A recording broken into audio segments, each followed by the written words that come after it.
on January 8th, I woke up and couldn't feel my legs. And do people start walking after they get that? Or what is the likelihood of them walking again? The prognosis was, like, you need to basically accept that you will be a paraplegic for the rest of your life. Wow. And so it wasn't like someone laid hands on me and then I experienced a healing. It wasn't that type of miracle. But it was something where... Ruslan. You said something about our bias do play into things, and you kind of alluded to the naturalistic worldview where miracles are not possible. You've experienced a miracle when you were a child. I think, is it fair to use the word miracle? Yeah. So if someone experiences a miracle, or at the very least what they perceive to be a miracle, that is going to then influence how they go through the rest of their life. Sure. So talk a little bit about what that was. What were the odds of you walking if it wasn't a miracle? And how did that frame your faith? Yeah, so just before my 11th birthday, it's actually coming up because it's February 8th is what in my household we call Miracle Day. Wow. Because on January 8th, I woke up and couldn't feel my legs. And on February 8th, I got out of that same year, so 1 month exactly to the day, I woke up, got out of bed, walked over to my wheelchair and sat down. And so... I experienced what I truly believe to be a supernatural miracle. And it wasn't my parents or my family or my friends who used the word miracle. I had a scheduled appointment after that where I walked into the hospital and it was the pediatric neurologist who said, "This is miraculous. We have no medical explanation." And what was the condition that you had? It was called acute transverse myelitis. And do people start walking after they get that? Or what is the likelihood of them walking again? Yeah, so it's not impossible, but it's related to the quickness of the condition. So it's related to things like Guillain-Barré or even MS. Okay. And so transverse myelitis is not as rare as acute transverse myelitis, but as far as my condition was concerned, the paralysis was instantaneous because I'd gone down for a nap and I woke up 15, 30 minutes later, and I was paralyzed from the waist down. Wow. And so the slower the paralysis takes effect, the easier the recovery process is. The more likely they can turn it around. Yeah. But yours happened fast. Mine happened instantly. And so how it was explained to us was that because of how quickly it happened, that's the acute transverse myelitis, of the swelling on the myelin sheath at the base of my spine, which cut off the communication between my brain and my legs.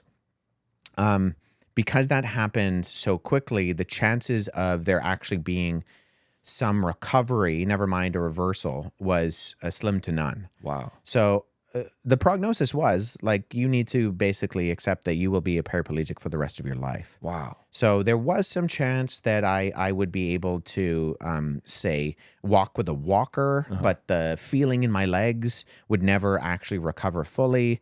And they didn't think that I would walk again. Never mind do something like run. Yeah. So when I walked into the hospital and then I ran down the hall, they said, we don't know how to explain this. And they used the word miracle. They did use the word miracle. Wow. Yeah. I have a massive update for you. I'm sure by this point, you've heard about the Blessed God Summit happening March 27th, 28th, 29th here in beautiful Carlsbad, California. But we've heard your requests. We've conceded to your demand. There are virtual tickets that are now available for the Blessed God Summit, so you can access it from anywhere in the world, as well as access to the replays. And for those of you guys that are looking for something extra, we're also offering a virtual ticket and an exclusive Blessed God Summit merch bundle. There's some amazing art and some exclusive pieces done by our friend Josh Nadeau from Sword and Pencil that you have to check out. So join us online for the virtual event and experience some sessions from my favorite podcasters, pastors, and performers. We have a stacked lineup. I'm talking about Preston Perry, Dr. Sean McDowell, Inspiring Philosophy. What do you mean?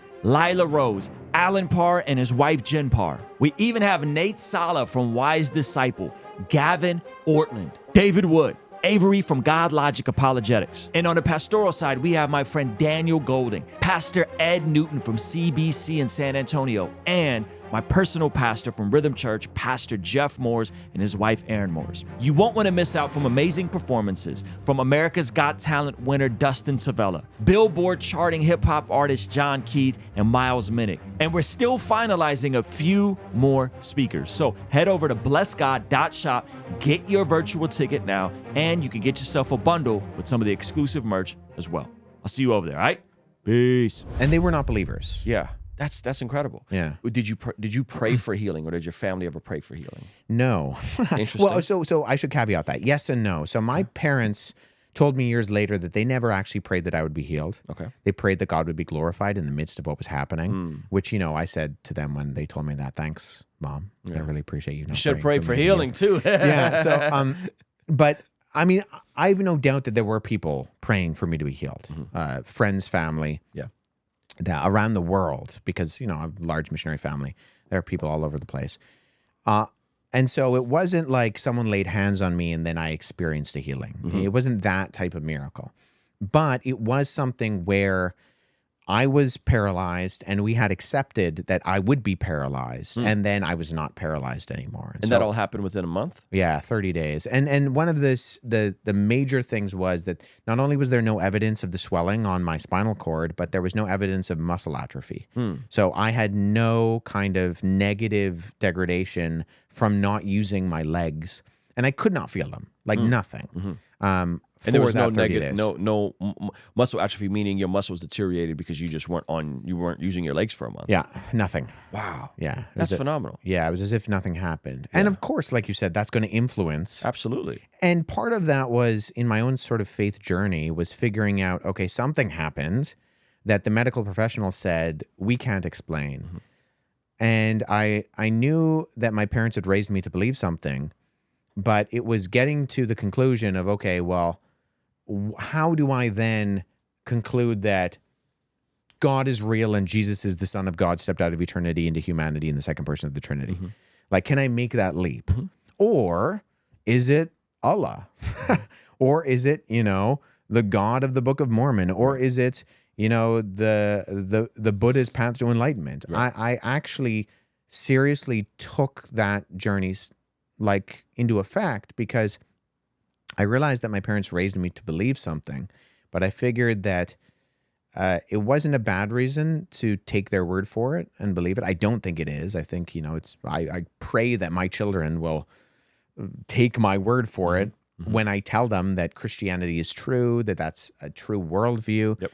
But I also think there's room and merit to investigate these things, that the Christian worldview is big enough to handle our doubts. Amen.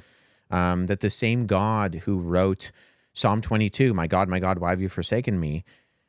And the same God who looks at the next chapter and reads, the Lord is my shepherd who I shall not want. Yeah. Those are equally valid forms of worship to our God. So God is big enough to handle our doubts. So I pressed into that in terms of exploring the ultimate questions about worldview and what is true later on in my teens, and came to the conclusion that Christianity actually did answer the questions that I had about history and meaning and morality and purpose. Yeah, that's amazing. Man, I'm having a great time with Wes Huff. By the way, we'll both be at the Apologetics Canada Conference. It is happening March 7th and 8th at Northview Community Church in, I don't know how to say that word. Abbotsford, British Columbia. Abbotsford, British Columbia. We have an amazing lineup of speakers. Oh, and there we are. So look at those handsome guys. Super excited. One of them is more handsome than the other, and we won't say who it is. It's definitely you. It's I don't know about that. You got to tell me your arm routine. Yeah, man. What do you do? What do you listen, I don't even work out. I just look like this. Yeah, right. Yeah, some people are just born and blessed. Get out of here. Hey, we're going to go to the Patreon-only extended version of this conversation. Consider signing up for a free 7-day trial where you could see the entire conversation and get access to all of our future podcasts, be able to interact with our guests, and much more. Here's a little preview of what's available on Patreon. I'll see you over there. Women caught in the act of adultery, is that something that was added later, but they thought it happened from church history? Where did those sorts of stories come from? When I was on Rogan and I said the Great Isaiah Scroll, that scholars were shocked. What I was talking about, which I maybe should have clarified more, was they were shocked.